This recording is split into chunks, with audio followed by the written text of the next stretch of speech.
There we go. All right. Welcome, everybody. My name is Pugs Moran. This is night one of the Diddy trial, the Sean Diddy Combs federal sex trafficking trial. Opening arguments and witnesses' testimonies. They were heard from today in a federal court in New York City. Just to recap for you, Combs, 55, has pled not guilty to 1 count of racketeering conspiracy, 2 counts of sex trafficking by force, fraud, or coercion, and 2 counts of transportation to engage in prostitution. If he's convicted, he's looking at possibility of life in prison. Good evening, everyone. As I said, I am Pugs Moran from The Rant, talk radio for normal Americans every afternoon, Monday through Friday since 2021. Where? Well, right here on the RadioMisfits.com podcast and live streaming platform. Welcome to our special coverage of the Diddy trial. We're calling it Diddy or Didn't He? See how clever we are? Here's what we're going to do. We're going to provide nightly breakdowns and hopefully some spirited commentary on the day's events in court. Be sure to like, follow, subscribe, do all of those things. Don't miss a minute. We're going to do it absolutely every day, and we will give you the blow by blow. Now, I'm not the only person that is. I'll be your guy. I'll be your primary guy, hosting all of this. But every day I hope to be joined by a different group of people with different perspectives. Today we have a great one. For the first show of Diddy or Didn't He, I'd like to welcome in, first in, James Parker, ladies and gentlemen. He is James Parker from WBAP Radio here in Dallas, Fort Worth, Texas.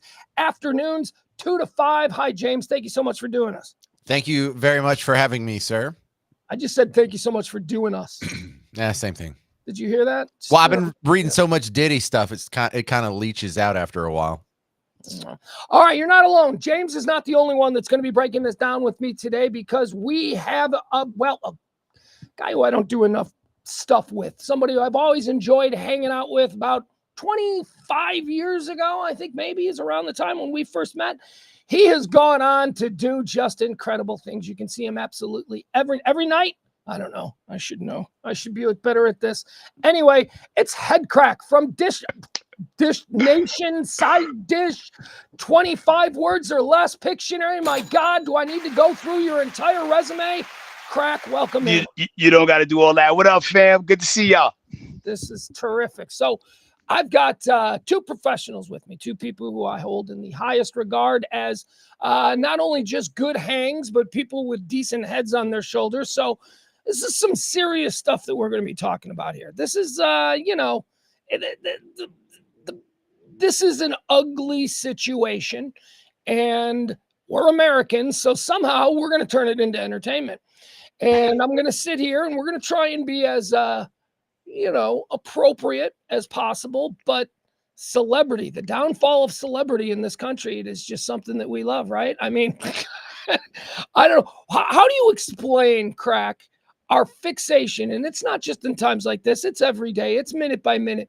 How do you explain our fascination? You as a guy who hosts This Nation every night now for 10 years I've been seeing you there? Shoot, like 14, really. How do you explain this fascination that we have with what goes on behind celebrity closed doors?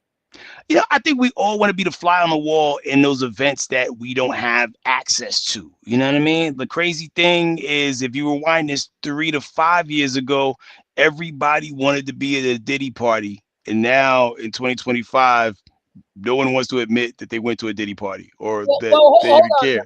Now, good. I'm glad that you brought that up, because you are a significant individual in the world of urban radio, in the world of entertainment. You've been around. And I had to think of all of the people that I know, would any of them have had occasion to attend a white party? And you were the guy. James, am I wrong? He's the guy that I thought. Haven't you met Diddy? Yeah, don't you have? Do you have? I have met Diddy. Yes. Yeah. Okay. How many times? Not fortunate enough to go to a party. So here's the thing. Very first time I met Diddy was season 1 of Making the Band. Me and a couple friends of mine, we went to New York. We went for the audition, and we auditioned in Manhattan, and we didn't make it to the next round, which hurt. There was no couch, yo. But Sure. you know, hindsight 2020, maybe there would have been if you made it to the second round. I don't know. So that was the first time, and I was frustrated with that situation because like Craig Mack, who was there, like one of his artists, God bless the dead, he was feeling me, and I don't know what Diddy was looking for, and apparently me and my friends weren't. It is what it is, right? Fast forward years later, he actually came on the Ricky Smiley Morning Show, which I was doing at the time. He was promoting the Last Train to Paris project he had with those two females. I forgot what they called themselves when they were that 3-person group. But anyway, so he Danity came to Kane. promote that. Oh, Danity Kane, right? Not Danity Kane. One of the girls from Danity Kane was in that group. Hold on, I'm Googling it right now. Last Train to Paris, P. Diddy. Hold on, bear with me. Almost got it. Oh, Dirty Money. That was the name of the group, Dirty Money. So he was promoting that Dirty Money group. He came to the show, and yo, we had a producer that year that was a can we curse here? Yeah, of course. Yeah. Our producer was a dick at that time, right? However, hindsight 2020, maybe he was a dick for all the right reasons. Because, yo, he was treating Diddy like he was a new artist who had like one single out that was halfway a hit. Like we did like a break and a half with him. And I'm like, bro, this Diddy, like, what are we doing? And he's like, I don't care. You know, like, shoot, he's a person just like the next person is coming through. And I'm like, yo, we don't get people like this on the show often. It was one of many arguments that I would have with people, like, you know, during my tenure doing that show. But, you know, he was cool, you know, all things considered, you know what I mean? Okay, But so let me ask you this. So I don't want to put you in any sort of position where you're speaking out of turn, but did he come across to you in person in the moments when maybe the camera wasn't around? Did he come across to you as the same as the brand that we see, the uber confident, the sunglasses on inside, staying in the room for that? So did he carry that brand or entirely, or, you know, suddenly the cameras go off and he's Pee Wee Herman? nah, like very cool, very relaxed, and very seemingly in control of his narrative, He right? doesn't seem to have a sense of humor to me. That's one of the things that I've noticed about him. You know how some people are just jovial, funny guys who laugh at shit? He doesn't seem, so that's why I'm wondering what he was like just from your observations. You know, the crazy thing is I was expecting him to lash out more based on how our producer was treating him at the time. And I was actually shocked that it didn't get a lot more vocal, unless something was said behind closed doors, like, when he left. But it was just really weird that he just kind of just took that treatment, because it just really, it seemed like maybe like my producer wanted to go to a white party and didn't get a chance to, and he held that grudge because it felt personal. It felt very personal, but Diddy didn't let it bleed out into any of the energy in the room. I didn't feel nothing weird from Diddy. Ricky didn't feel nothing. Nobody in the room felt any weird about all that happening. But it was interesting that the guy that I know has the ability to pop off, because listen, I mean, I know what he's on trial for, but I know all the things that he also could be on trial for that he's not. Sure. And that guy was not present. Yeah. Well, here's the other thing about him. He's a professional.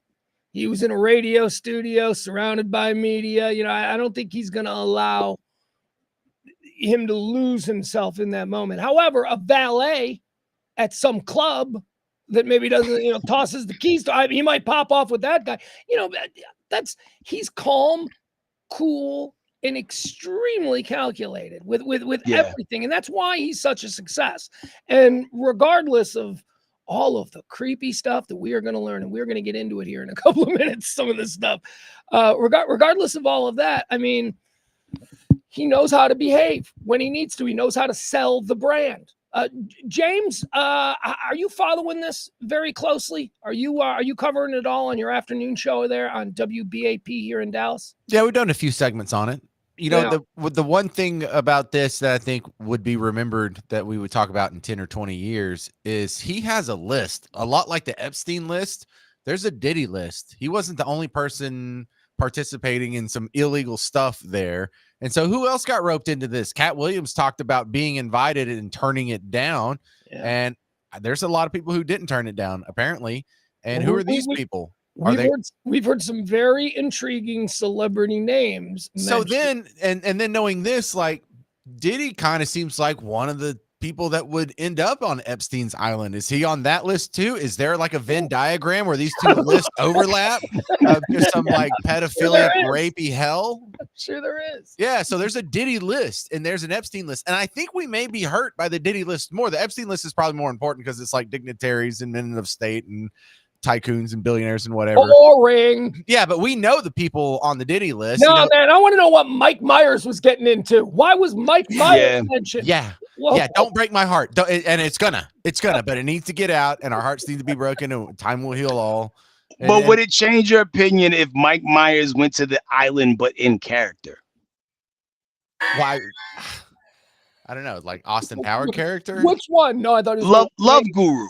If he went there dressed as Love Guru, would that change your opinion on the whole thing? Not if he did anything with like an underage, trafficked human being. Yeah, that would. He's still horrible. All right, boys, we can riff on this kind of nonsense forever, but let's get into what happened today in the trial. Day one from the federal courthouse there in Manhattan. The morning, this morning, I wasn't sure we were going to be doing this because I didn't have 100% confidence that we were actually going to get a jury sat. Just knowing how the wheels of justice work when they said they were going to finalize sitting the jury in the morning, and then the plan was for opening statements in the afternoon. I thought, no way. They're going to come up with some reason to delay this thing. What was that? James, did you just do something? Oh, it's just B-roll for whenever we talk about Cassie. Oh, okay. Okay. Look at him producing from the wings. I love it. I lost my train of thought. What was I saying? Oh, yeah. Okay. So let's get into what happened today actually in the court. Okay. So we did get a jury sat, and then we did get opening statements, and then we got not one, but we got two witnesses. The first two witnesses for the prosecution were called. We heard from them, so we're going to get into all of that. But first, the first thing that I wanted to say, what happened with in the opening statements? In the opening statements, did you guys hear about this? We found out something that we didn't know before this was revealed, and that was that there was a $100,000 bribe paid to a security guard at the Hotel Intercontinental, and the promise was that tape that we all saw, the Cassie in the hotel at the Intercontinental tape, that was going to disappear. And this security guard, Israel Flores, received $100,000 from Diddy minutes after that happened, and he said he'd take care of it, and here we are. So wow. Yeah. James, do you get a refund on that sort of thing? I don't know. Yeah, we'll talk to the manager. But no honor among thieves, I guess. Well, the video is so powerful because this is us seeing with our own eyes. This guy being the monster that is described in words, and it's just not as powerful. The other thing, Israel Flores, the security guard who was paid a $100,000 bribe to make sure that nobody saw that video for 3 years. I think it was 3 years later that CNN finally got the exclusive rights and found it somehow. He testified why he was important. They called him first. He was important because he was able to, what are the three things that the defense needed to ID? They needed somebody to directly ID, him, Puffy being there. And he testified that, yeah, I got up there. Puffy was angry, paid me $100,000, ID, venue. Where did this happen? This did happen at this place, the Hotel Intercontinental. Anyway, he was a very important guy to get up there first. But they got him up there. They had him establish the validity of the bribe in the video and what happened that we didn't see in the video. And then he was gone. And then we got Daniel Phillip. Oh, Daniel Phillip was witness too. We're going to spend some time with Daniel. Daniel is the male escort who Diddy paid thousands and thousands of. James, why don't you describe to me what the job was there for professional male escort Daniel Phillip? Daniel Phillip had to make sure she was appropriately covered in oil and then perform certain carnal actions at the request of the defendant. Man, you said that in a way that was no fun at all. I'm going to tell you what he did. He got $6,000 to have marathon sex. 10 hours was the minimum. Marathon sex with an oil-covered Cassie, while Diddy masturbated in the corner and filmed it. So that's what he was.